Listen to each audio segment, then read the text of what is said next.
आज की कहानी है हम सफर का साथ। एक आदमी ने एक बहुत ही खूबसूरत लड़की से शादी की। शादी के बाद दोनों की जिंदगी बहुत प्यार से गुजर रही थी। वह उसे बहुत चाहता था और उसकी खूबसूरती की हमेशा तारीफ किया करता था।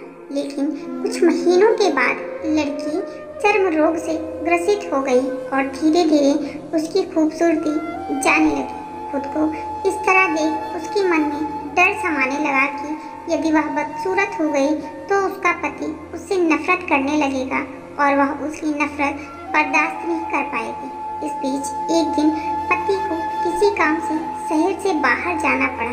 काम खत्म कर जब वह घर वापस लौट रहा था उसका एक्सीडेंट हो गया। एक्सीडेंट में उसने अपनी दोनों आंखें खो दी, लेकिन इसके बावजूद भी उन दोनों की जिंदगी सामान्य तरीके से आगे बढ़ती रही। समय गुजरता रहा और अपने चर्म रोग के कारण लड़की ने अपनी खूबसूरती पूरी तरह गंवा दी। वह बदसूरत हो गई, लेकिन अंधे पति को इस बारे में कुछ भी पता नहीं था, इसलिए इसका उनके खुशहाल वैवाहिक जीवन पर कोई प्रभाव नहीं पड़ा। वह उसे उसी तरह प्यार करता रहा। एक दिन उस लड़की की मौत हो गई। पति अब अकेला हो गया था। वह बहुत दुखी था। वह उस शहर को छोड़कर जाना चाहता था। उसने अंतिम संस्कार की सारी क्रियाविधि पूर्ण की और शहर छोड़कर जाने लगा। तभी एक आदमी ने पीछे से उसे पुकारा और पास आकर कहा, अब तुम बिना सहारे के अकेले कैसे चल पाओगे?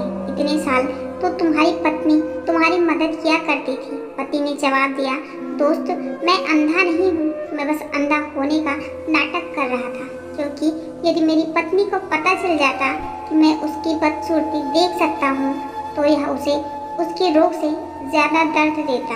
इसीलिए मैंने इतने साल अंधे होने का दिखावा किया। वह बहुत अच्छी पत्नी थी, मैं बस उसे खुश रखना चाहता था। सीख, खुश रहने के लिए हमें भी एक दूसरे की कमियों के प्रति आंखें बंद कर लेनी चाहिए और उन कमियों को नज़रअंदाज कर देना चाहिए।